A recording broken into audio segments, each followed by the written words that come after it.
Hello नमस्कार दोस्तों, आप सभी का स्वागत है आपके इस चैनल सरदास इलेक्ट्रिका में। तो आज हम लोग इस वीडियो में डिस्कस करने वाले हैं कि रेलवे के नए रिक्वायरमेंट के बारे में, कि आगे जितने भी रिक्वायरमेंट आने वाली है उसका क्या अपडेट है और मिनिस्ट्री ऑफ रेलवेज में क्या क्या इंटरनली मैटर चल रही है। ठीक है। और जितने भी एस्पेक्ट को बातें हम लोग यहाँ पे करेंगे, सारे चीज़ एक ऑफिशियली रेलवे मिनिस्ट्री की, रेलवे बोर्ड की जो भी है उसके माध्यम से हम लोग यहाँ पे देखने का कोशिश करेंगे। तो बहुत सारे हमारे दोस्तों का ये क्वेश्चन होता था कि हम लोग जो प्रिपरेशन कर रहे हैं, प्रिपरेशन अभी जो स्टार्ट कर रहे हैं, तो उसमें हम लोग को ये समझ में नहीं आया कि वैकेंसी कब तक आएगी, कब तक आ सकती है। तो उस ढंग से हम लोग मोटिवेट नहीं रह पाते हैं। तो इसी के रिगार्डिंग हम लोग जितने भी प्रिपरेशन करने वाले स्टूडेंट हैं उसी के एस्पेक्ट में है कि जेई का, एलपी का, चाहे टेक्नीशियन का, चाहे एनटीपीसी का, तो जितने भी वैकेंसी आने वाली है तो उसके रिगार्डिंग क्या अपडेट है, उसके हम लोग मिनिस्ट्री ऑफ रेलवे में क्या इंटरनली मैटर चल रही है, उस सारे एस्पेक्ट को ऑफिशियल अपडेट के माध्यम से, नोटिफिकेशन के माध्यम से हम लोग यहाँ पे देखने वाले हैं।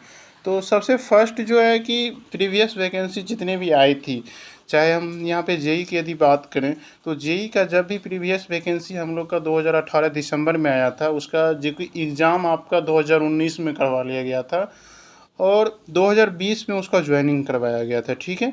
तो उसी के रिगार्डिंग बहुत सारे स्टूडेंट जो स्टैंड बाय में थे, उस स्टैंड बाय को क्लियर करने के लिए अभी तक क्लियर किया ही जा रहा है। तो उसके रिगार्डिंग अभी इस बार जो 13 जून के डेट में जो अप्रूवल आया है, जो कि सभी जनरल मैनेजर एवं ऑल रेलवे जोन को भेजा गया है, तो इसमें क्या है,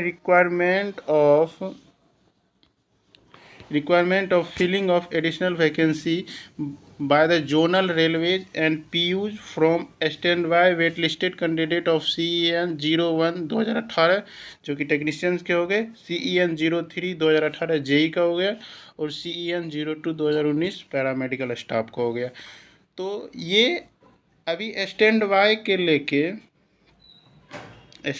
को लेके ये तीसरी बार अप्रूवल मिला है रेलवे बोर्ड की तरफ से कि इसमें कब कब तक का वैकेंसी आपका लिया गया है। इसमें आपका जितना भी दिसंबर तक में जितने भी वैकेंसी अपडेट आ रहे हैं, जितने भी वैकेंट आ रहे हैं, उस सभी को दिसंबर 2023 तक में जितने भी वैकेंसी आ रहे हैं उस सभी को स्टैंड बाय से भरा जा रहा है। तो इसका भी पैनल भी आना स्टार्ट हो गया है। तो ये 13 जून का ये अपडेट था। तो जब इस सब का ले लिया जाएगा उसके बाद, उसके पहले ये उम्मीद रखिए कि उससे पहले आपको वैकेंसी देखने को मिल सकती है। तो ये एक मतलब है कि क्या रेलवे में कुछ ना कुछ इंटरनली मैटर चल रहा है, उसी के रिगार्डिंग ये मैसेज है। ठीक है। उसमें हम लोग यहाँ पे एक देखेंगे कि सभी अलग अलग जोन का अपना अलग अलग देख रहे हैं। यहाँ पे जैसे नॉर्दर्न रेलवे का, इसमें इलाहाबाद बोर्ड में जेई का 27 डिमांड है। ठीक है। फिर चंडीगढ़ के लिए 150 डिमांड है। फिर जम्मू कश्मीर के लिए 16 डिमांड है। फिर उसी तरह एनसीआर प्रयागराज से जेई का 158 डिमांड है। ठीक है। इसी तरह टेक्नीशियन का 69 डिमांड है। इतने लोग का पैनल दिया जाना है। फिर एनडब्ल्यूआर का इसमें कोई डिमांड नहीं है क्योंकि यहाँ से 100% वेटिंग क्लियर हो चुका है। तो ये मान के चलिए जितने भी स्टैंड बाय के स्टूडेंट है उसके लिए भी एक बेनिफिट है कि उसका भी स्टैंड बाय ज़रूर से ज़रूर किया जाए, आज नहीं तो कल उसको किया तो जाना ही है। ठीक है। तो स्टैंड बाय जब हो रहा है तो इसके लिए बहुत अच्छी बात है। तो इतने लोग का स्टैंड बाय क्लियर किया जाना है। ठीक है। आगे है,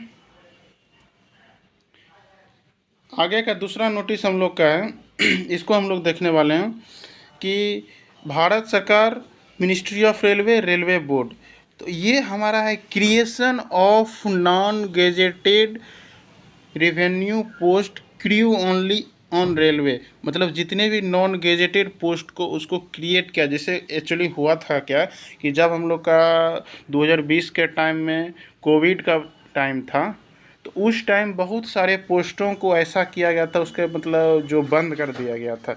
तो उसके रिगार्डिंग ऐसा किया गया क्योंकि मेनली सेफ्टी कैटेगरी में जितने भी पोस्ट आते हैं, चाहे आपका जेई हो गया, चाहे टेक्नीशियन हो गया, चाहे गुड्स गार्ड हो गया, तो ये सब का मतलब सेफ्टी कैटेगरी में जितने भी पोस्ट है उसको आना ही आना है वैकेंसी, ये आप श्योर मान के चलिए। उसका कमी से रेलवे मतलब चल नहीं सकता है।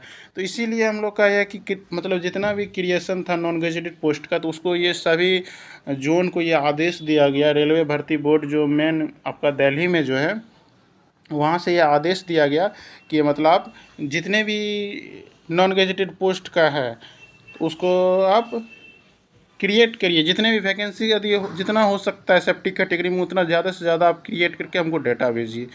तो उसी इस आखिर ये सब चीज़ आखिर रेलवे के इंटरनली मैटर में देखिए 23/6 का ये डेट है। इंटरनली में जब ये सब चल रही है तो इसका मतलब फिक्स है कि वैकेंसी के रिगार्डिंग आपका ज़रूर न ज़रूर कुछ न कुछ अंदर चल रहा है। तो इससे आप एक मतलब अपने आप को समझ सकते हैं कि ज़रूर कुछ न कुछ चल रहा है। ठीक है, उसी के रिगार्डिंग ये मैसेज है। ठीक है,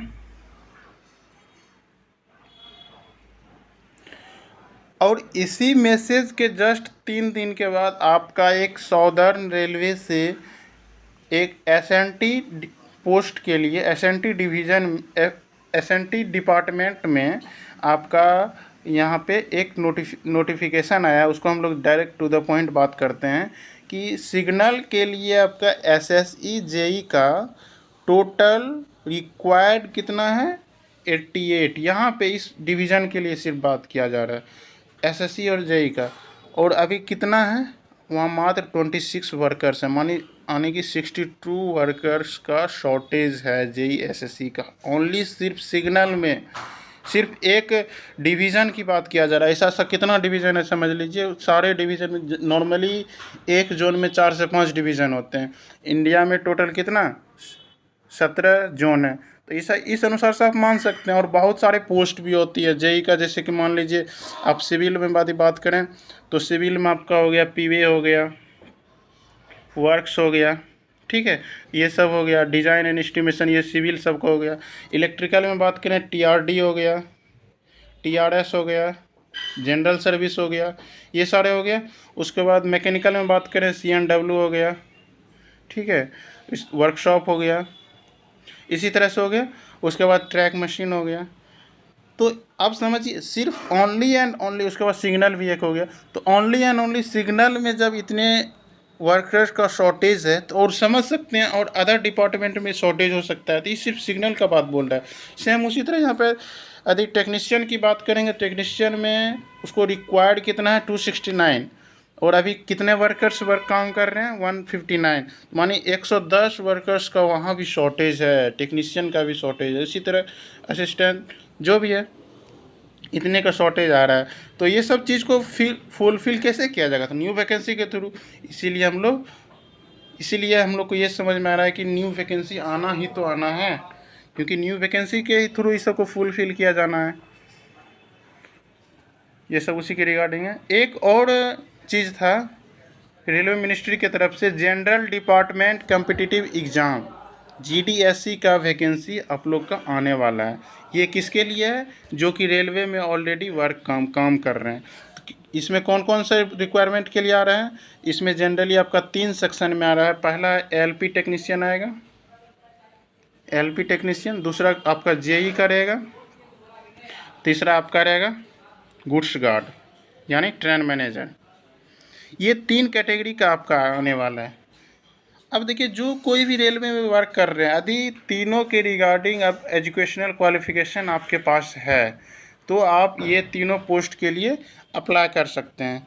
तो आप उसमें, अब पहले क्या होता था कि पहले प्रत्येक जोन का अलग अलग railway requirement cell RRC exam करवाता था, लेकिन अब की बार से क्या कर दिया गया है, सारे जोन को एक सेंट्रलाइज्ड मैनर में ये कहा गया है कि रेलवे बोर्ड द्वारा नोटिफिकेशन आएगा, उसमें कॉमन रूप से सभी को अप्लाई करना होगा और प्रत्येक बोर्ड से मतलब रेलवे बोर्ड अपना एग्ज़ाम करवाएगा, फिर उसको अपना रिक्वायरमेंट फुलफ़िल कराएगा। तो ये अच्छी बात है।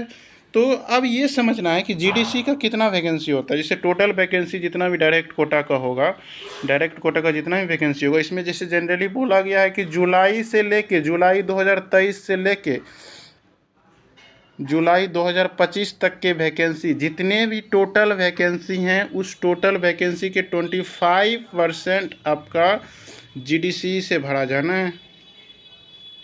मतलब टोटल वैकेंसी का 25% आपका जीडीसी से भरा जाना है। तो अब यहाँ से ये समझ में आ रहा है, इंटरनली आप समझ सकते हैं कि जुलाई से 2023 से 2025 के बीच जब ये नोटिफिकेशन आएगा तो यदि 25% इससे भरा जाना है तो ओवरऑल तो उसको टोटल डायरेक्ट रिक्वायरमेंट का कितना वैकेंसी है तो ये तो पता होगा रेलवे को। तो इसीलिए ये आप मान के चलिए, यदि आप देखिए डेट ऑफ नोटिफिकेशन कब का दिया है, 15 को आपको नोटिफिकेशन आ जाएगा और मतलब 14/8 तक आपका फॉर्म फिल करने का डेट रहेगा। किसका? इसका जीडीसी वाला। तो ये चीज़ को समझ लेना है कि जीडीसी का आपका की वैकेंसी जब आएगा तो ये मान के चलिए कि उस समय हमको जितने भी वैकेंसी यदि मान लो जीडीसी का यदि 10,000 पोस्ट का लगभग आता है सभी बोर्ड को मिला के, तो 10,000 भी एक कम अमाउंट में नहीं होता। यदि 25% ही टोटल इतना है तो आप समझ लीजिए 100% होगा तो कितना हो जाएगा। तो ओवरऑल अच्छी खासी वैकेंसी आने वाली है, चाहे आपका जेई का हो, चाहे टेक्नीशियन का हो, चाहे गुड्स गार्ड का हो, चाहे मतलब एनटीपीसी का जितना भी पोस्ट है सारे पोस्ट का भी अच्छा खासा वैकेंसी आने वाला है। सबसे पहले जेई टेक्नीशियन का तो आपका ज़रूर वैकेंसी आएगा, एलपी का भी वैकेंसी आएगा, ठीक है। तो इसीलिए हम सबसे यही गुजारिश है कि अपना एक मोटिवेट रहिए। देखिए रेलवे मिनिस्ट्री में इतना तो है, बैठे हुए नहीं है, सारे चीज़ कुछ ना कुछ इंटरनली मैटर चल रही है। तो इसीलिए सबको ये समझना है वैकेंसी तो आना ही है, ठीक है, वैकेंसी तो आएगी ही। इसीलिए अपना प्रिपरेशन को बूस्टअप रखिए और हमेशा एक सही मैनर में, सही वे में अपना प्रिपरेशन को जारी रखिए। चाहे जो भी सब्जेक्ट हैं, चाहे आप टेक्निकल पढ़ रहे हैं, नॉन टेक्निकल पढ़ रहे हैं, सारे चीज़ को एक सही वे में करते रहिए। कभी भी डिमोटिवेट नहीं है ना, क्योंकि रेलवे मंत्रालय में सब चीज़ अभी चल रहा है। जैसे ही वेट लिस्टेड को पूरा कंप्लीट होगा, ऐसे वेटिंग से आपको कोई थी नहीं है। वेटिंग का जैसे इंटरनली मैटर चल रहा है तो ये मान के चलिए जैसे दिसंबर तक में होता, आपको अक्टूबर से नवंबर तक में न्यू वैकेंसी देखने को मिल सकती है, ऐसा एक मतलब माना जा रहा है। तो इसीलिए जब वैकेंसी आएगा तो उसके आपको 3 से 4 मंथ में आपका पेपर ले लिया जाएगा। तो अभी से प्रिपरेशन रखिए जिससे कि आगे आपको दिक्कत नहीं हो, ठीक है। इतना ही इस वीडियो में, बाकी आगे वीडियो में हम लोग डिस्कस करेंगे डिटेल रूप से। तो यदि आपको वीडियो अच्छी लगे तो आप लाइक एंड सब्सक्राइब ज़रूर करिए और अपने दोस्तों के साथ ज़रूर शेयर करिए। बाकी तब तक के लिए बाय, मिलते हैं नेक्स्ट वीडियो में। बहुत बहुत धन्यवाद।